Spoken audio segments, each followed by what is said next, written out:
Blog Talk Radio. And here we go.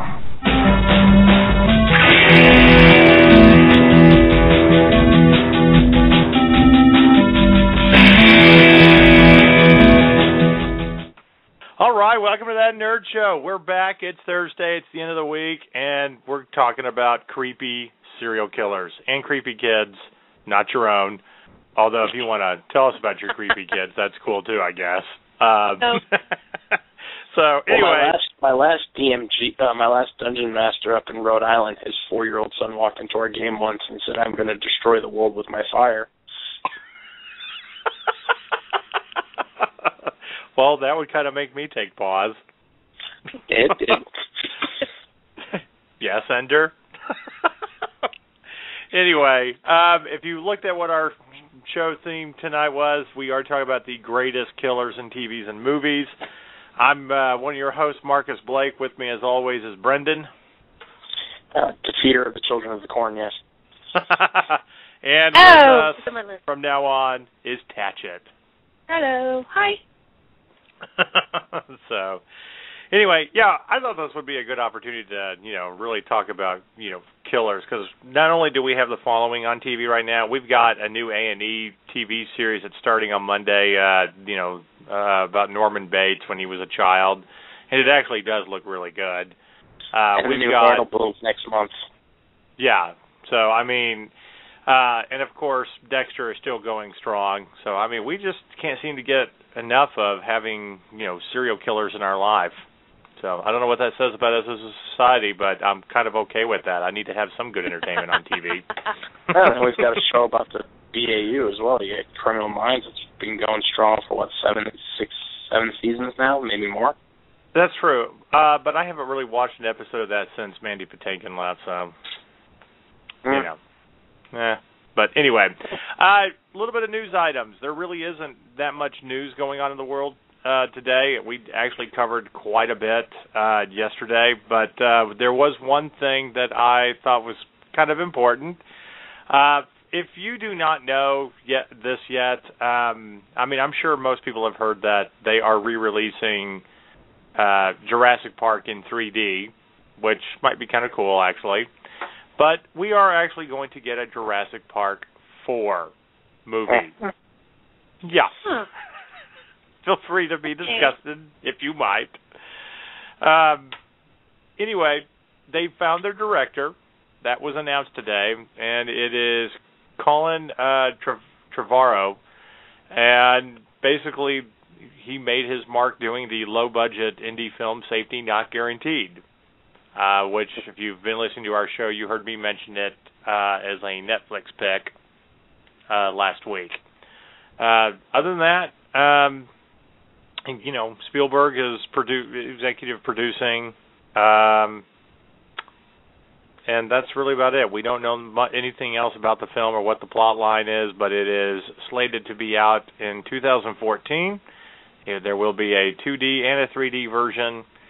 So, anyway, there you go.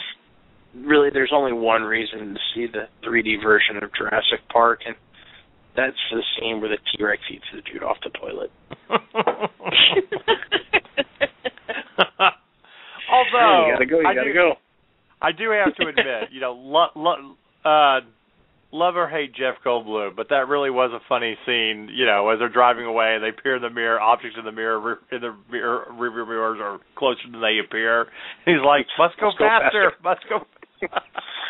No, his best line was when the guy was like, when they first opened Disney World, nothing worked. Can't. But John, when the Pirates of the Caribbean break down, the pirates don't eat the tourists.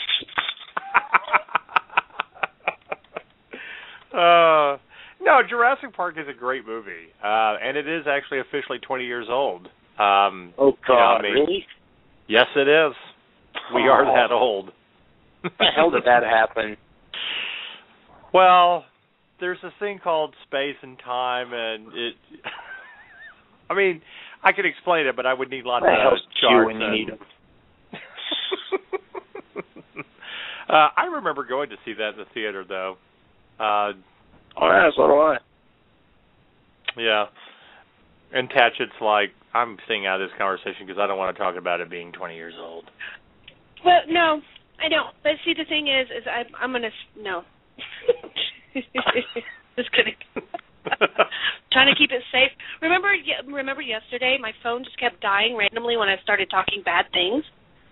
Oh, you're not to talk bad things today. Oh, okay. Well, I mean, this is what I remember about it. I remember insisting, like, I never insisted on my best friend. I always said, yeah, we'll do what you want. We'll do what you want. And this time I insisted I had to go see Jurassic Park, and he was all pissed off because he wanted to see Dragon, the Bruce Lee story. And I think we made the right decision to go see Jurassic Park because 20 years later, yeah, which movie's remembered? Yeah, but Dragon, the Bruce Lee story was not a bad movie. No. Jason Lee actually did a fairly good job doing Bruce Lee. It wasn't a bad movie, but if you had to spend your allowance on one movie and not the other, Jurassic Park was definitely the right one, and you saw the other one on HBO. All right, fair enough. Fair enough. Spent my allowance on Pulp Fiction. Definitely worth it. So, anyway, that's really what's going on in the news. It's not a big nerd news day. And so, unless you guys have any exciting news or anything you want to say. Not at this point. I think we should just dive right in. Yeah. Not much. All right, I'm let's just talk excited about my killers. list. Yes. That's what I've been waiting for. I'm so excited. All right, so I want to start this conversation off with one thing. What is it with our fascination about, serial killers? I've always wondered about that, and I do not have a clear-cut answer. I think Go ahead, TacheT. You go first. Oh, okay. Well, I think it's because we kind of get to live in their shoes, with the aggression that we have, the excitement of it, maybe. How frustrating, or did I just get too psychological with that one? I think we can live through their shoes to, kind of see the darker side of things that we sometimes, as a society, we get very angry and lash out. Well, it's definitely, a lot more fun to be bad. Although I do kind of draw the line at eating people. I mean, yeah. That's just gross. Sure. If I was on this subject, I think I subscribe to the Eddie Izzard school of thought. You kill one person, we throw you in jail. You kill 10 people, we throw you in the electric chair. You kill 20, 30, 40, 50 people, we're really not quite sure to do with you as a society, and we're just like, wow, you must get up very early in the morning. What does your day planner look like? Breakfast, death, death, death, death, death, lunch, death, death, death, death, afternoon tea, death, death, shower, dinner, death, death, nap. Oh, that's true.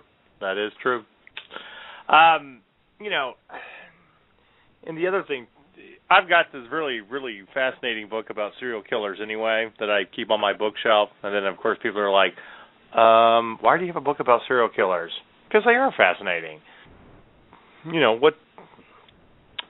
What makes these people do what they want to do, especially if you love getting the psychology and talking about human behavior. So, anyway, so TacheT, you had a list going about the greatest killers on TV, and we're going to let you start with that list. With the TV part? Go right ahead. Okay, well, I would say, actually, for the TV part, is the first one is, of course, Dexter. Because Dexter is, by far, with personality and kind of like how he kills, bad people, and, everybody knows about his character, kind of being the good guy killer. I think it's really fascinating how they put a twist on that. So I put him as definitely one of the best ones. Also, the Carver from Nip Tuck. Do you guys ever remember him? I remember the story. I remember the storyline. Yeah, it actually ended up turning out to be the third surgeon that they brought in from Georgia or wherever it was. But yeah. Yeah, that one was one of the other ones as far as the TV goes. No, the new guy, in the following, I think he's ranking up there, but I'm just waiting for the story to kind of build up more. He's more kind of like a Manson, gets other people to kill for him rather than doing the killing himself. That's a little yes and no, because he's only done that since he was in prison. But before, he killed, we thought it was 14 women, but now it turned out it was 12, and that the chief of the police that just showed up in a recent episode actually killed 2, and he took the blame for them. But, but he actually, the first 12 were on him. And, so he's kind of undergone this metamorphosis where he's gone from, just normal everyday guy to serial killer to, I'm Charlie Manson, with a flair for Edgar Allan Poe. Very true. So. Well, and for all intents and purposes, he is a great writer, great storyteller, poet, a Renaissance man, okay? Part of the reason that they had so much trouble catching Jack the Ripper is for the simple fact that they didn't think of him as an educated, man that was on their level, okay, that knew more than they did. They wanted to immediately put some, regular thug in London or the Jews. Yeah. I think that the smarter they are, and let's face it, to do what they do, they have to be fairly intelligent. This guy has a flair about him, okay? And let's be honest, we're all Edgar Allan Poe fans on some level, right? Oh, yes. Oh, okay. Absolutely. Yeah, I got the complete works here at the house. Yeah. Now, haven't we all, since watching this show, looked at Edgar Allan Poe in a new way and start going back and actually, at least I have, doing a little bit of research? Oh, yeah, they actually got this right. It is from that story. I remember reading this story. I think I've reread quite a few works now, of Edgar Allan Poe because of this show. So, I could definitely... You know what James Purefoy's character reminds me of in this? He reminds me a lot of a James Moriarty character from Sherlock Holmes, where he's so damn smart, he just got bored. So he said, let me see if I can kill people and get away with it. And he did. And now I said, let me see if I can get other people to kill for me and get away with it. And he did. So what the hell is he going to do next? Because he's going to get bored again. I like how creative it's going to be. I also put in the list Tony Soprano from Sopranos. I never really thought of it. Well, no, but I never. Obviously he's not a serial killer, but I don't think I ever really thought about it that way. You put him as just the run-of-the-mill mob guy who was willing to clip the competition. But then again, since the whole show really is based about him having issues with his lifestyle and what he does, and telling, going to a psychiatrist, it does definitely put a different spin on the idea of, a good killer. And he was. Yeah, absolutely. Besides, James Gandolfini is such a great actor and has such a presence. He has a great comedic streak. I know a lot of people hated that movie, Surviving Christmas with Ben Affleck, and I get that. I thought it was funny, not for Ben Affleck, but for everybody else. And James Gandolfini as the gruff father, to me, again, just a different way, just different acting caliber from what we were used to, because he was still doing The Sopranos at the time of that, when he did that movie. And now I've made everybody silent. No, I completely agree, and that's why I chose them, is because they had the uniqueness of, of course, Dexter being an actual serial killer, but Tony Soprano is pretty much possibly a serial killer, considering the rules that we have, how many people he's killed. So I think as far as TV and the following building up to that, I think those three kind of win the best ones on TV so far, and with the Carver as well. But Nip Tuck is already over, so unfortunately. So I found him very interesting, though, when they brought him and the twist around it with his sister. And oh wait, did I do a spoiler? People do not see Nip Tuck. Oh, it's been almost a decade since that storyline. If they haven't seen it by now, screw them. Okay, fair enough. Too bad. We have sympathy for spoilers to an extent, but I'm sorry if it's past a year, it's beyond the expiration. I'm sorry, you've got no sympathy from me. So is that cruel? Maybe. Oh well, tough. Get over it. So yeah, no, I think one character that would have been. I really wish they hadn't killed him off. In season 2 of Sherlock, but the guy who played Moriarty was awesome. Yeah, I agree. I mean, totally. He was so delightfully devoid of any type of morality. You know what he served your purpose. You know what he reminded me of? If Robert Downey Jr. was not playing Sherlock, but playing Moriarty. Yeah. So, which I think would be kind of interesting. But yeah, I was so pissed when they killed him off. He killed himself off, but I was just like, no.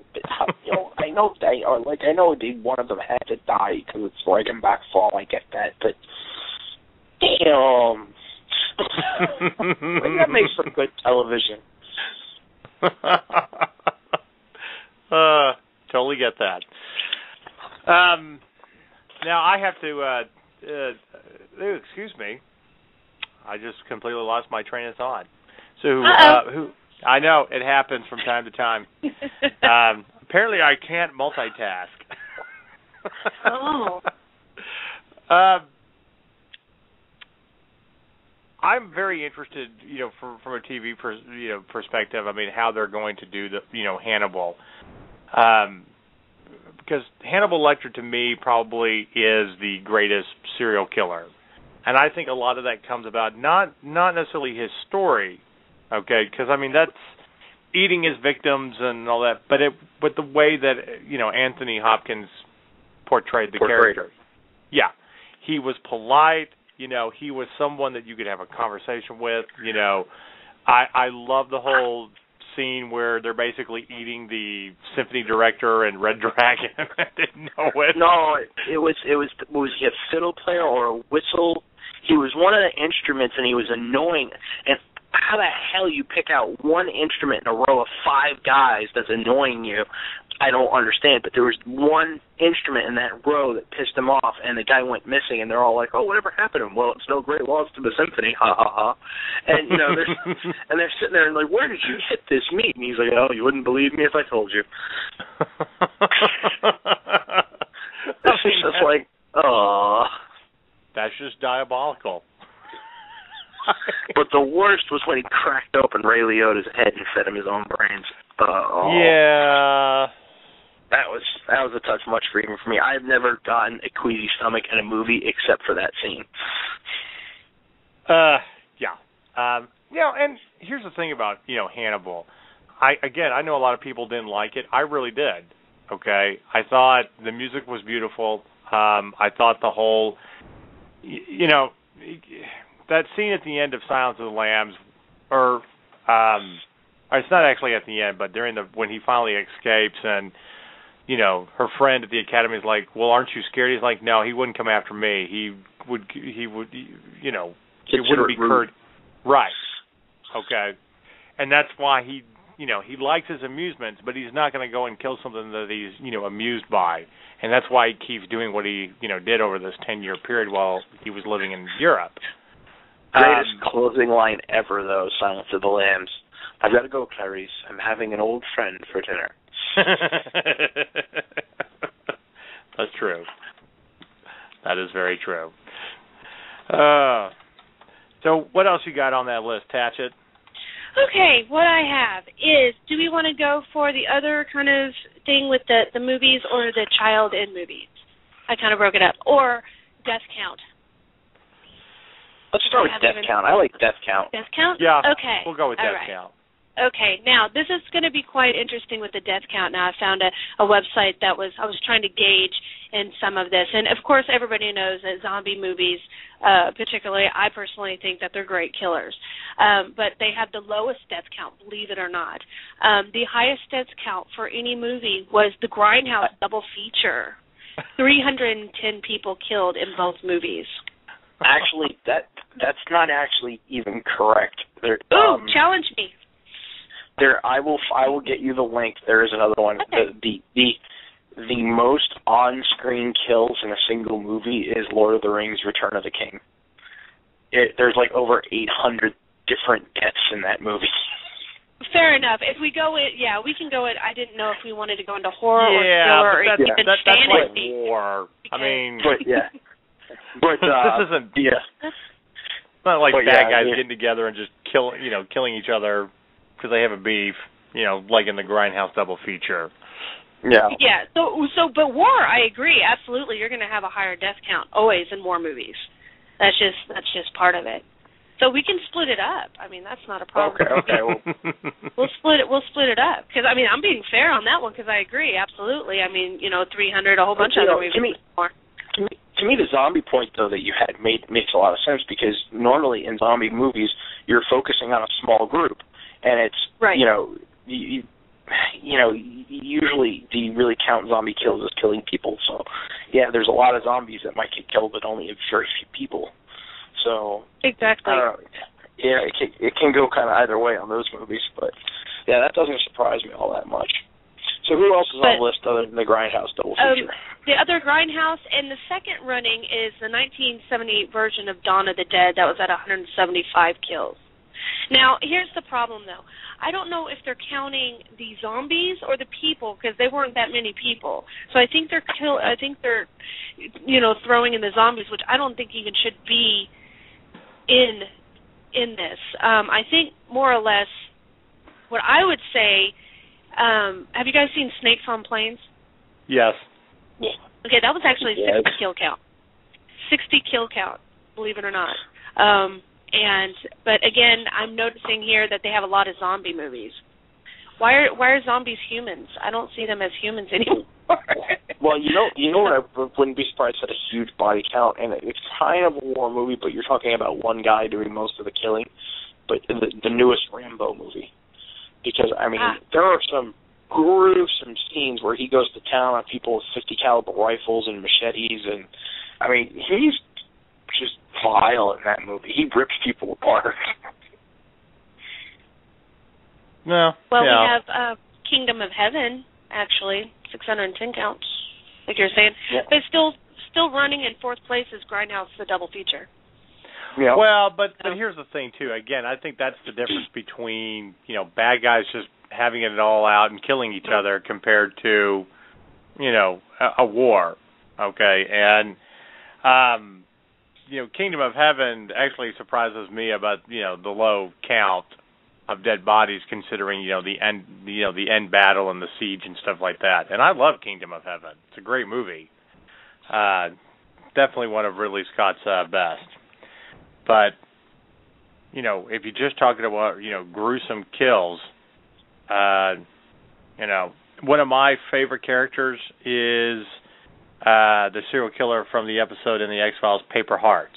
He was one of the first guys that, Mulder ever caught before he did the X-Files. And then he has to revisit the case because he has evidence, he's willing to show evidence that he killed two more and, tells Mulder that one of them was his sister. So, of course, Mulder takes the bait and the guy escapes and all that. But, to kill young girls, bury them, and then keep, cut out a heart-shaped part from the fabric of whatever clothes they're wearing and keep that, to me, that's pretty gruesome. And that guy had, like 16 of, or a character in the X-Files. And, he was just, creepy all the way around anyway. So, but, getting back to TV, personalities and killers and everything, I have to rank Dexter up there just because a serial killer with a moral code, it just, it's ironic. It really is. Yeah. But you got to love this guy. And it makes it even more interesting when he has the same thing that his father had. His very first victim, for all the nerds out there, if you've ever watched the series, she was in Star Trek. Does anybody catch it? You know who I'm Which talking Star about, Trek? don't you? Which She was in Star Trek. That's your Which answer. Which one? It's Denise Crosby. Oh, It's all Denise the flashback Crosby? Oh. scene. She was the nurse to his dad's nurse, and she kept like torturing him and all that. And she was like a quasi serial killer, slowly killing her patients, and he put an end to her and everything. So, yeah, little fun fact for our audience out there, because that's what we do. Little Bing Crosby's granddaughter. Anyway, but and well, all right. Out of going back to movies for a second, of course, there's all the different horror slasher films. Mm-hmm. Which of the horror slasher films is your favorite killer? Oh, that is a hard one. I mean, I did enjoy Jason Voorhees. It's just this random going around and mauling everyone. But I have to say I also favor Pinhead as well. Because I liked the way how creepy he was. He's time to play. Okay, no, I'm gone, and you're messing with the box. You got to love Clive Barker for that, for the creepy factor. So I would have to say one of those two. I mean, Michael Myers was fun, and Freddy, and I do love, Freddy Krueger. He was more of the comedic, but it's between Jason Voorhees and Pinhead for me. Well, here's my question. Oh, go ahead. Well, I was going to say, I agree with you on Pinhead, but I never cared much for Jason Voorhees, because Jason Voorhees is it's the classic horror cliche of, no matter how fast you run, I'm going to plod along at the same place and still catch you. And he had no, I don't know. See, to me, his mother was more interesting in the first one than he was. But I love Pinhead, and I do love Freddy is my favorite, though, because I just love the comedic value of it. I just love the wise ass. I love Robert Englund. And, of course, half the time I'm seeing Robert Englund in The Adventures of Ford Fairlane going, hello, hello. Yeah, absolutely. I really like that. And then some of them were actually really interesting movies, too, like Wes Craven's New Nightmare, where Freddy comes into the real world and haunts them. Yeah. That was actually a really interesting one. And, the only one who got what was going on and was smart enough to get the hell out of town was Robert Englund. Like, everybody's dropping like flies, and Robert's like, peace out. Gone.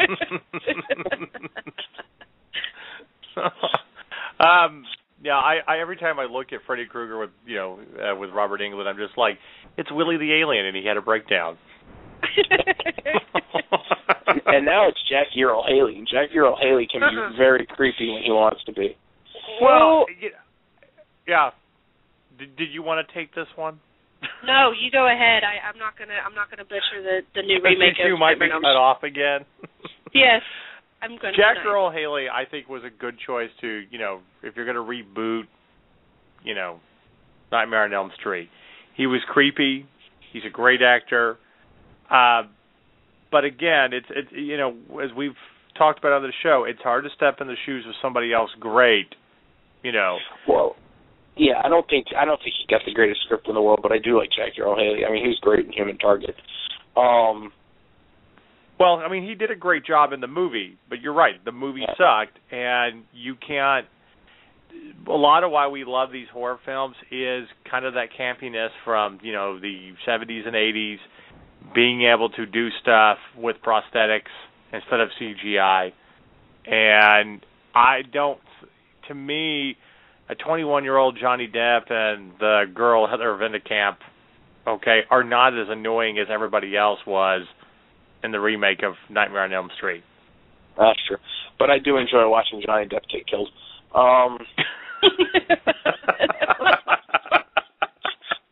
Jack Sparrows. Savvy? No, you're not. You've got a gut full of knives. Aww. And as he's about to die, oh, by the way, I have the rub.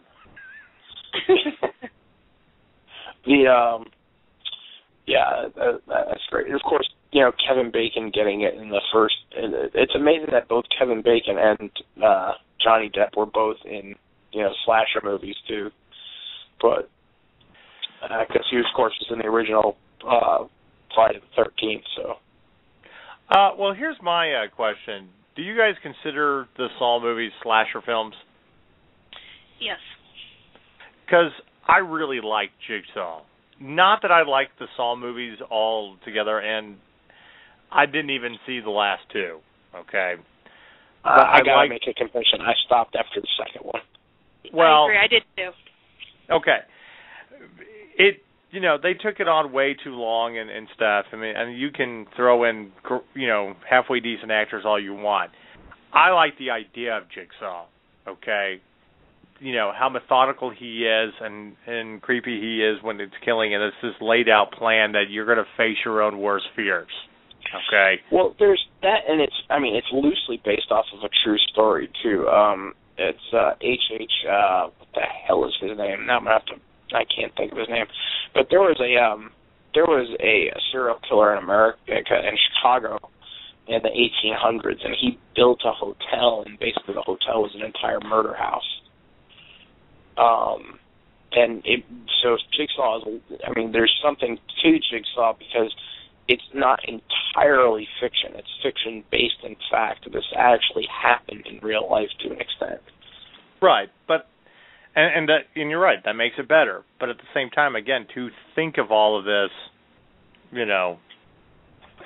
you are one whacked out dude to think of all this stuff and have this master plan against somebody or multiple people that you may or may not have a connection with. But I love the actor that plays Jigsaw. He has been a creepy actor in pretty much everything he does. Okay? Yeah. And you recognize him from a lot of things. And actually, one of my all-time favorite X-Files episodes, he was the cancer patient who basically did a little jigsaw action on people.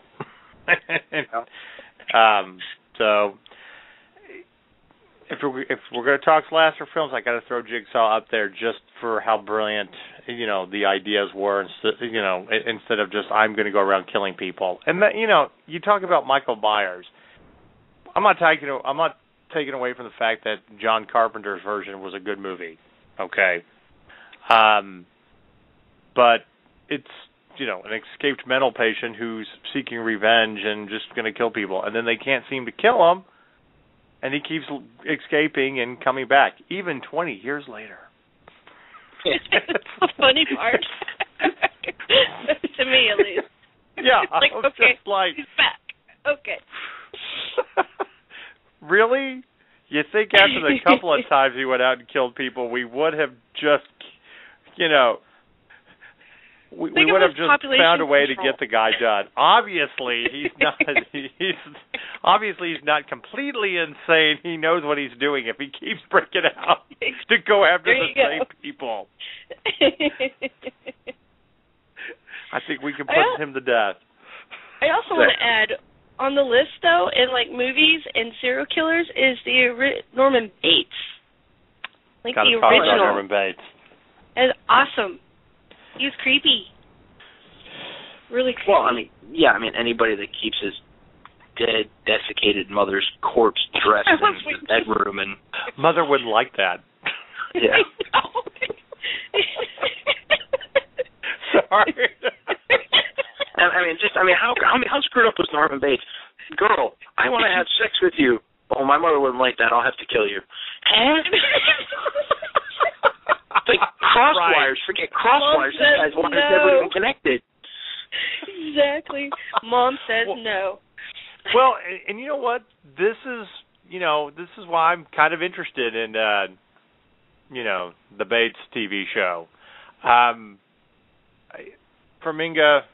Farmiga is a great actress to begin with. She's very sexy.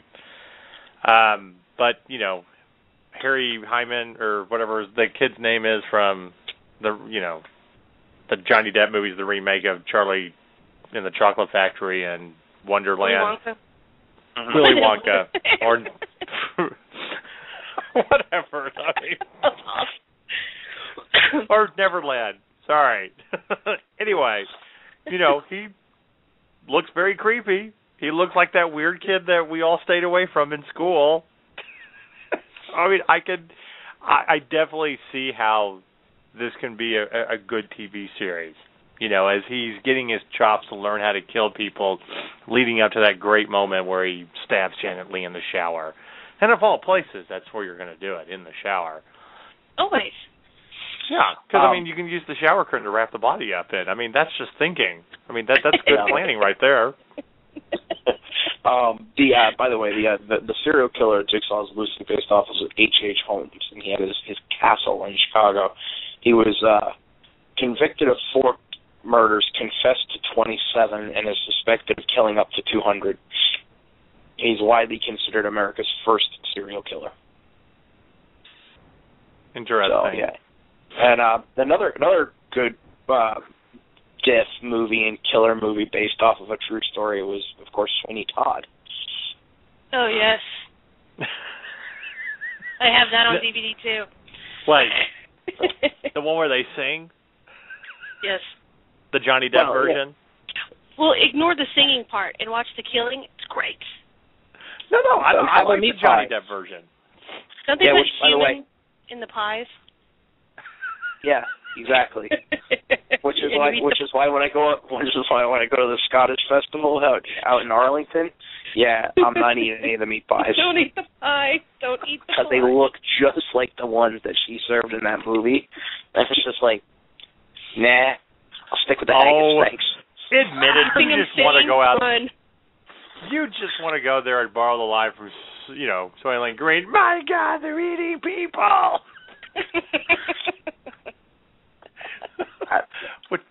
Which always brings me back to the Phil Hartman skit at Saturday Night Live during the 80s about that movie. He kept trying to do the different gloves. They're eating people. Okay, so... go ahead. I was going to throw a female serial killer in this. Have you ever seen the movie Monster? Yes. I think she actually has to win for the top female serial killer. Yeah. She's pretty brutal. Another true story as well, too. Mm-hmm. Charlize Theron, she really, really did a great job. I mean, I got to tell you, to be able to do that, she's made great movies anyway, but that one kind of threw me for a loop. I think I've only seen it twice, and I'm pretty much good for the rest of my life because I just don't want to see such a beautiful woman You're not even good looking enough to have some lesbian action thing with Christina Ricci. Yeah, but it was perfect. She basically did Super Size Me before Super Size Me was a movie. She lived on a diet of McDonald's and Twinkies. Yeah. But no, if you've ever seen any documentary about the real monster, this woman was just fucked from the day she was born. It's like if you truly are a product of your environment, you're just doomed to do something like this. So you almost just kind of feel sorry for her. And the only thing that I kept thinking about is, after knowing the real story and her life and everything, it's like, my God, actually killing her, was pretty much saving her. Which is sad to say, but kind of true. No, it's true. Sometimes it's just, you gotta go. It's like, I'm sorry, but if we can wade across your gene pool, there's no diving in that. It's all shallow end. So if we got any fans out there tonight that are actually listening to us live and you want to chime in and tell us your favorite killer on TV or in movies, our number is 347-633-9371. We'd love to hear from you. You want to call in and talk about killing people. Yes, freely. That's basically what I call driving down 75 in the afternoon. That could put you in a movie, Maybe TV series. I don't do traffic or anything because I get to work from home, which is great. But, you're almost slow enough on 75 in the afternoon that, you could roll down your window and talk to people. And I really just have this urge to do that, looking like Hannibal Lecter in Escape mental patient outfit, but not throw out his usual lies. Just, I'm looking for my precious. Have you seen my precious? I mean, you just say, hey, how's it going? I am. Personally, I just want to run into a crowded store and yell, what year is it? And when they tell me, go, it worked, and run out the store. Either that or walk out to an elevator full of crowded people and go, I'm sure you're wondering why I've gathered you all here today.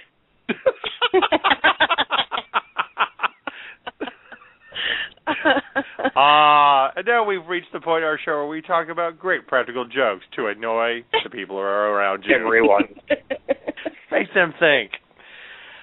No, I mean, if you really want to be a cool serial killer type and just make people think, have like a, just, again, on 75, have like a fake nail in your head with, blood dripping or whatever. It's just like, Does this look as bad as it feels? No. Or you could act like you're eating a finger and like, hey, you know where the hospital is around here? I'm kind of hungry. Well, have the finger or the hand in your mouth, like a fake hand in your mouth. Pardon me, do you have any grape Poupon?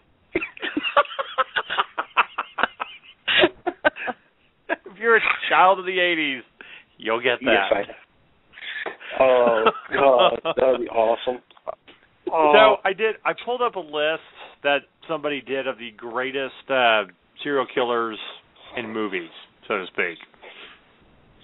And I wanted to actually kind of go through the list and see, where we would actually rank these people.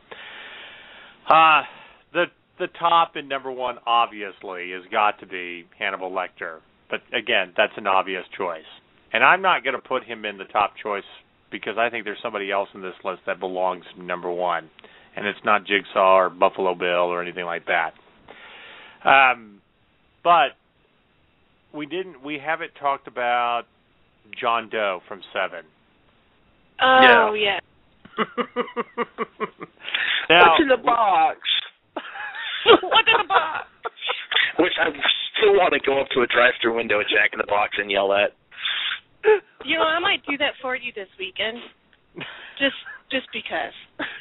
You want me to video it? Because I gotta know what's in the box. Yeah, but you have to be wearing the bloody shirt as John Doe does. I have so much fake blood for Halloween. I can provide that. I can make it happen. People don't get arrested. Fantastic. But hey.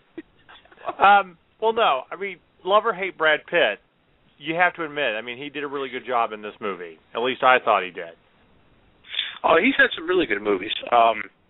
But yeah, and Seven is one of those ones. Seven was one of those movies at the time where you left the theater and a couple of days later you were still going, you just like would pop out of a random thought and go, what the fuck?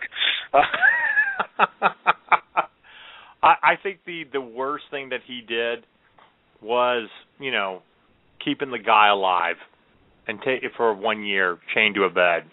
That was way over the top. Even if his brain hadn't turned to mush months ago, he couldn't talk. Why not? Well, he ate his own tongue. You were talking about slasher films. On this list is, of course, Leatherface. Yes, Texas Chainsaw Massacre. Yeah, I don't know. I have a little love for that movie, just a little. Do I? Yeah, so I just have a little. I like it. Well, a little. It was funny because he's running around, and. Yeah, but it's not very creative, running around with a chainsaw just cutting people up. No. But it is funny. Do you see that often? I don't. If I do, I am going to run. Well, I'm definitely moving from that neighborhood if I see that. Exactly.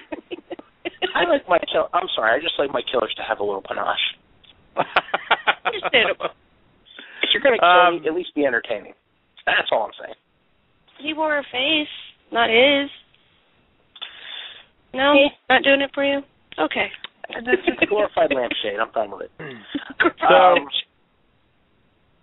we one of the guys that made this list, and I thought it's a pretty good choice considering it was a different role for him. But Stuntman Mike, Death Proof, Kurt Russell. Yeah. I mean, that was in the Grindhouse film, wasn't it? Yep. Yeah. Yeah. He was nuts. That was a good role for him. Okay, so here's one that I really do disagree with. Ghostface from the Scream trilogy. I'm like, you mean, why is it Ghostface as a character when it really was just whiny teenagers who wanted to act out a horror film? Yeah. That really wasn't a horror film to me. No, and what I'm sorry, but Ghostface from Scary Movie is better. Yeah, that's true. And I hate everything about with the stone face, I mean, come on. No jokes from back in the day. Now, did you guys ever see The Lovely Bones? Yes. No, I didn't. Okay. I did. Well, Stanley Tucci's George Harvey makes that list.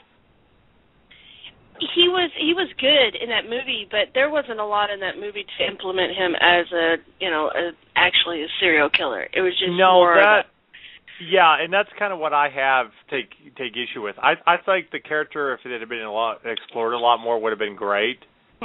But that movie more was about paranoia in the afterlife than anything else. It was a good story, but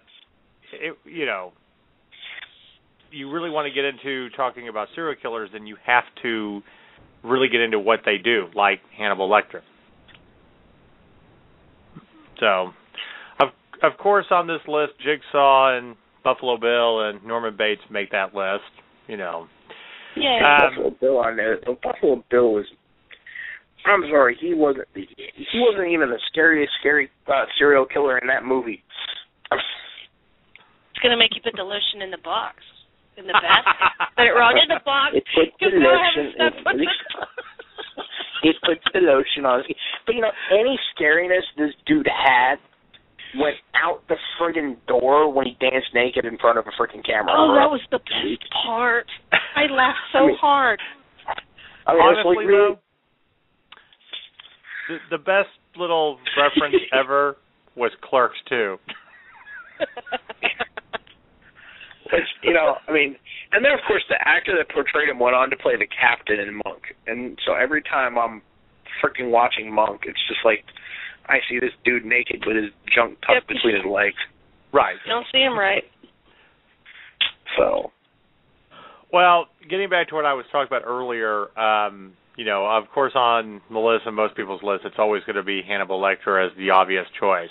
But out of all of these people, while they're creative and they're sadistic and all that, if you're going to have a flair of comedy, and anybody who grew up in the 80s, I think Patrick Bateman from American Psycho has to be number one. Oh, yeah. Oh, yeah. God, yeah. He had the best flair. The way he just went on this diatribe about whatever song, whether it was Whitney Houston or Phil Collins. Oh my God! It was, he goes into this lengthy critique of it right before he takes an axe to your head. Look, if you're gonna kill somebody, don't you want to be doing it to the song? And I'm walking on sunshine. He loves 80s pop, So this movie really just exemplifies materialism of the 80s and how crazy people really were, but we never admitted it out loud and stuff. But I remember the first time I ever saw this movie, and I was on a date, and the whole little first 10 minutes when he's going through his routine. Yeah. I'm like, that's way too much stuff for any man. And my date, before we even knew what the movie was about, looks at me, he's like, wow. See, you got to admire a caring and sensitive man that's willing to take care of himself like that. And then at the end of the movie, I'm like, so, yeah, still agree with that, or would you like to take that back? If you've got a guy that does that much shit before he gets out of the bathroom, chances are he's so anal retentive, he's a serial killer. Right. Well, you know what makes this movie even better is the fact of all the other great, famous actors that are in it, okay? I don't think of Reese Witherspoon of ever being in a movie about, with a serial killer and everything, okay? And I know she did Lost Highway. Isn't it Lost Highway? Yeah, with Kiefer Sutherland? Okay. But, again, just... she's America's sweetheart, not some pretentious bitch that's about to marry a serial killer. Yeah, it's a little weird. Yeah. It was a little out there for her. I think it helped make the movie, too, that it was such a weird departure for her. Right. No, I think we also, kind of have to mention, too, that when they made a sequel, William Shatner was in it, and Mila Kunis was the serial killer. While she might have made a very fine serial killer, it's just it never holds up to Patrick Bateman at all. In the 80s and everything that he does, and it's just not. And frankly, I'm sorry. I look at her and I'll always see that '70s show. Yeah. Well, look, she's just doomed in that regard. That whole cast, and except for Ashton Kutcher, and the only reason why I don't see that '70s show when I see Ashton Kutcher is because I just see a giant walking penis. Because I hate that dude. I'm sorry, he's awful. Biggest no talent ass clown in Hollywood, and somehow he's had to mean more for a couple of years and has all this money. And it's like, dude, seriously. You have no idea. I just want to see a movie where he gets killed over and over again. Can somebody put that together for me? I'd pay to see that. 1001 Deaths of Ashton Kutcher. That would be good. Very nice. Going back to TV and the things that we look at and everything. You've been watching Ripper Street on BBC, right? Yep. Okay. I haven't had a chance to get into it because of all the other things that I have seen, but you've been praising that, and it's kind of the aftermath of the Jack the Ripper case, right? Right. As a matter of fact, they're still investigating it. It's no longer on the front pages, but basically any time a girl shows up or anybody really shows up dead in the East End of London in the 1890s, the papers overreact, people overreact. They're like, oh my God, Jack the Ripper's back. And Fred Abeline, who is the inspector that was in charge of the investigation, he's been promoted. He's no longer in Whitechapel. It was his detective sergeant is now the detective inspector that's running Whitechapel, but who's played by Matthew McFadden. But you still get Abeline coming in, like any time there's like a high profile murder, Abeline comes rushing in thinking that the Ripper's back and he's going to have a chance to redeem himself, and he's completely obsessed with catching the Ripper, even if it's not really the Ripper. They just put somebody in jail for being the Ripper. So it's right. a very good show. And of course, it's got Matthew McFadden, who's in MI5 and a few other things. He's in the most recent Three Musketeers. But it also has, his name escapes me now, but he was Braun in Game of Thrones. He plays the new detective sergeant. So it's well worth the watch if you get a chance.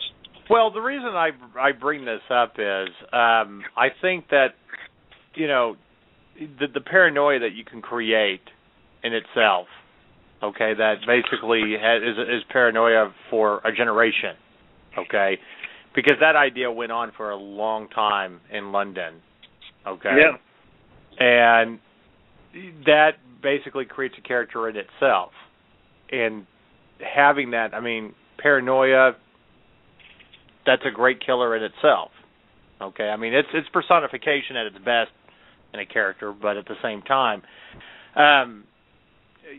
we don't, we look at Jack the Ripper as, of course, the only other modern day character that we can really get behind is the Zodiac Killer, which I think that has to be mentioned as a great killer, mainly because they were never right.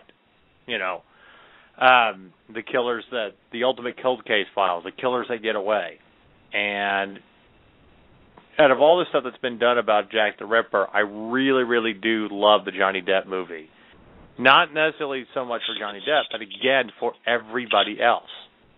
Well, actually, I like Johnny Depp in that. From Hell was a really good movie, and I always thought it was funny when people were giving the Hughes brothers a hard time for doing it, and they're like, they do urban violence films. What do they know about history? It's like, dude, it was about a serial killer in the slums. It's urban violence. It just happened to be that the urban area was in the 1890s or 1880s. Right. It was 1882, but so it's like, they know it very well. But yeah, I especially like Robbie Coltrane, who plays his sergeant. Whacks the crap out of him when he's on heroin. What they say, chasing the dragon. And he said, Johnny Depp says, I suspect he enjoyed that. He said, well, I'll be cruel only to be kind, as the poet once said, but I would happily wallop you every time you chase the dragon. Well, again, a movie like that, to make it great, takes a great cast. And, the Zodiac movie with Mark Ruffalo and Jake Gyllenhaal and Anthony Edwards, and it had a really great cast. And the guy that played who they thought was the killer, John Carroll Lynch, very funny guy, but also a very creepy guy. It makes him a great actor. So, I think these have to be at the top of a list somewhere along the line, for good movies and stuff. So, anyway, we'd like to know from our fans, whether it's in the online community or emails or whatever. Tell us who your favorite serial killer or killers on in TVs and movies are. Make a list. We'd love to see it, and we'd love to debate it. We've got about 2.5 minutes, so we are actually going to go to what you should be watching on Netflix before we end this show. So, TacheT, you start. What should people be watching on Netflix this week? Well, in the light of the theme tonight, I think Sinister is going to be one of my choices that you should watch. It's about a true crime writer who finds a cache of 8mm films suggesting a murder that currently happened in a home that he actually purchased back in the 1960s. So, not to give any spoilers or anything like that, Ethan Hawke is in it, and I have to say, he did a really, really good job. I didn't at first think he would be good for the role, but he played into it really well. So, Sinister is definitely really good. It's directed by Rob Zombie. I am a big fan of Rob Zombie, so I had to actually watch it. So, or no, not Rob Zombie. I'm sorry. That was the other film. Scott Dickerson. Am I saying it right? I don't Probably know. butchering it. Yeah. He's actually a no name. Sorry, I had another movie up because I was reading something about Rob Zombie. But I would say Sinister is definitely one on Netflix to check out. All right, Brendan, what do you got? It's a little scary, so. I'm gonna go a little different direction. Everybody's seen all the newer Sherlock stuff, whether it's the Benedict Cumberbatch Sherlock, or whether it's Robert Downey Jr., or whether it's that other thing on CBS. But I would say there's a lot of the older Sherlock Holmes stuff on Netflix, especially anything the Jeremy Brett stuff from the 1980s, The Adventures of Sherlock Holmes, Return of Sherlock Holmes. All that stuff's on there. There's about 44 episodes. They're on Netflix. It's a lot of fun. They're really good stuff. I would go check them out. Cool. Well, I'm going to throw out a TV series that I started watching that's actually on the Reels channel called 13. Stuart Townsend plays the main character, and that's his name. He doesn't know who he is. He's trying to figure out who he is and how he's involved in some kind of government conspiracy. So it's a Jason Bourne type of story. Yeah, it's the one where they adapted it from a movie, right? Yeah, I think the movie had Val Kilmer and Stephen Dorff in it. But yeah. I haven't seen the movie. I started watching the series, and it's actually turning out to be pretty good. So that's my pick, 13. Anyway, we will be back next week, but we're going to leave this weekend. We're going to have a fun weekend. We hope you do too. And stay nerdy, because we will. And we are out of here. Hasta la pasta. Goodbye.